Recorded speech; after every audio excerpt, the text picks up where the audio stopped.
কক্সবাজারে প্রধানমন্ত্রী তার বক্তব্যে বলছেন বিরোধী দল নাকি বাজেটে, জাতীয় বাজেটে মদের দাম এবং বিড়ির দাম বৃদ্ধি করে মদের উপর, বিড়ি সিগারেটের উপর অতিরিক্ত কর আরোপ করার নাকি বিরোধী দল অসন্তুষ্ট হয়েছে। নাউজুবিল্লাহ। আমরা পরিষ্কার ভাষায় বলি, প্রধানমন্ত্রী আপনার মুখে এই ধরনের পাতলামি মোনাকা মার্কা বক্তব্য মানায় না। আপনি মদ নিষিদ্ধ করেন, আপনি জুয়া নিষিদ্ধ করেন, মাদকের সমূলে আগ্রহ উৎপাদন করেন, বিরোধী দল আমরা আপনাকে সব ধরনের সহযোগিতা প্রদান করব। বিভ্রান্তি সৃষ্টি করবার চেষ্টা করবেন, রাজপথে আমরা মোকাবেলা করব। আপনি এভাবে একের পর এক বিভ্রান্তি তৈরি করছেন। আপনি বলছেন জুলাই সনদ অক্ষরে অক্ষরে বাস্তবায়ন করবেন। আপনি জুলাই সনদকে বাস্তবায়ন করবেন না, আপনারা আপনাদের নোট অফ ডিসেন্ট বাস্তবায়নের মাধ্যমে একদলীয় বাকশালী শাসন কায়েম করবার চেষ্টা করেন।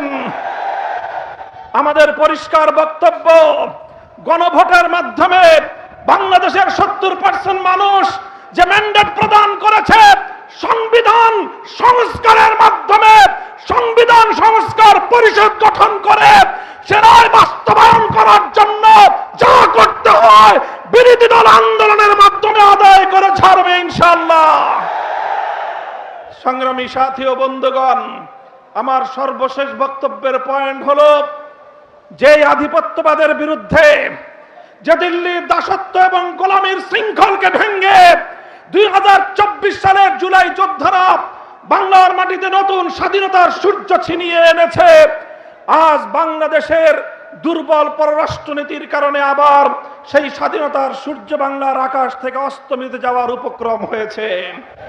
সীমান্ত বন্ধ হচ্ছে, আর আমাদের শিলংয়ের মন্ত্রী সাহেব তিনি শিলংয়ে আমাদের সীমান্তে হত্যাকাণ্ডকে ঘুরিয়ে পেঁচিয়ে বৈধতা দেওয়ার অপচেষ্টা চালাচ্ছেন। তিনি বলছেন যে অবৈধভাবে সীমান্ত পাড়ি দেওয়ার সময় হত্যা করলে সেটা নাকি সীমান্ত হত্যা নয়। আমরা জনাব সালাউদ্দিন সাহেব স্বরাষ্ট্রমন্ত্রীর বক্তব্যকে ঘৃণা ভরে প্রত্যাখ্যান করি। আমরা আমাদের সীমান্তে নিরাপত্তা প্রতিষ্ঠা দেখতে চাই। বিজেপি বাহিনীকে বলবো, বাংলার মানুষ তোমাদের সাথে আছে, বীর বিক্রমে আমার বাংলার প্রতি ইঞ্চি মাটির স্বাধীনতাকে তোমরা রক্ষা করবে। আমার সর্বশেষ বক্তব্য, আপনারা দেখেছেন সাম্প্রতিক বাংলাদেশের জন্য ভারতীয় আধিপত্যবাদ প্রতিষ্ঠার সর্বশেষ এজেন্ডা হিসেবে বিজেপির একজন রাজনৈতিক ব্যক্তিত্বকে বাংলাদেশে তাদের কূটনীতিক হিসাবে প্রেরণ করা হয়েছে।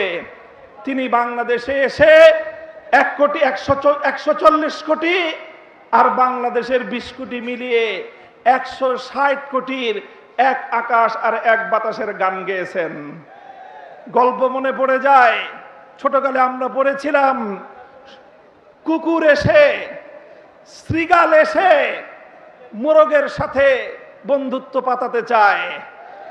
বলে শৃগাল মোরগকে বলে, এসো আমরা দুইজন উজু করে নামাজ পড়ি। উজু করে নামাজ পড়ার বাহানায় শৃগাল মোরগকে ভক্ষণ করবে, এই হলো তার প্রত্যাশা। মোরগও চালাক, বলে যে ঠিক আছে আপনি উজু করেন, আমি গাছের ডালে উঠে আজান দেই। মোরগ যখন আজান দিয়েছে, মোরগের আজানের ডাক শুনে কুকুর আসতেছে। এবার শৃগাল পালায়, বলে যে ইমাম সাহেব নামাজ পড়বেন না? কয় না, আমার উজু ছুটে গেছে, আমি উজু করে আসি।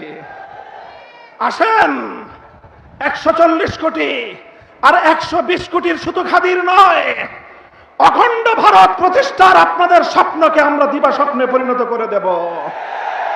কেন শুধু ভারত আর বাংলাদেশের খাতির মরতে চান? আমরা বলতে চাই, সেই মুসলিম শাসন আমলের আফগানিস্তান থেকে শুরু করে পাকিস্তান সহ, কাশ্মীর সহ, স্বাধীন বাংলাদেশ সহ গোটা উপমহাদেশ জুড়ে যদি আমাদের বাংলাদেশের স্বাধীনতার উপর হস্তক্ষেপ করতে চান, যদি মুসলমানদের স্বার্থকে যদি আপনারা গিলে খাওয়ার চেষ্টা করেন, গোটা উপমহাদেশ জুড়ে মুসলিম জাগরণ হবে, ভারত ভেঙ্গে খান খান হয়ে যাবে ইনশাআল্লাহ। বাংলাদেশের স্বাধীনতা অক্ষুণ্ণ থাকবে। বাংলাদেশের স্বাধীনতার উপর যদি, সার্বভৌমত্বের উপর যদি কোনো আঘাত আসতে চায়, সে হাত আমরা ভেঙ্গে গুড়িয়ে দেব ইনশাআল্লাহ। বাংলাদেশের স্বাধীনতার অতন্দ্র প্রহরী হিসাবে দেশের স্বাধীনতা রক্ষা করার জন্য এবং 24 জুলাই বিপ্লবের ভিত্তিতে 47, 71, 24 চেতনার ভিত্তিতে আগামীর বাংলাদেশ গড়বার চলমান সংগ্রাম ইনশাআল্লাহ গন্তব্যে পৌঁছা পর্যন্ত রাজপথে থেকে আন্দোলন করতে প্রস্তুত থাকবেন তো?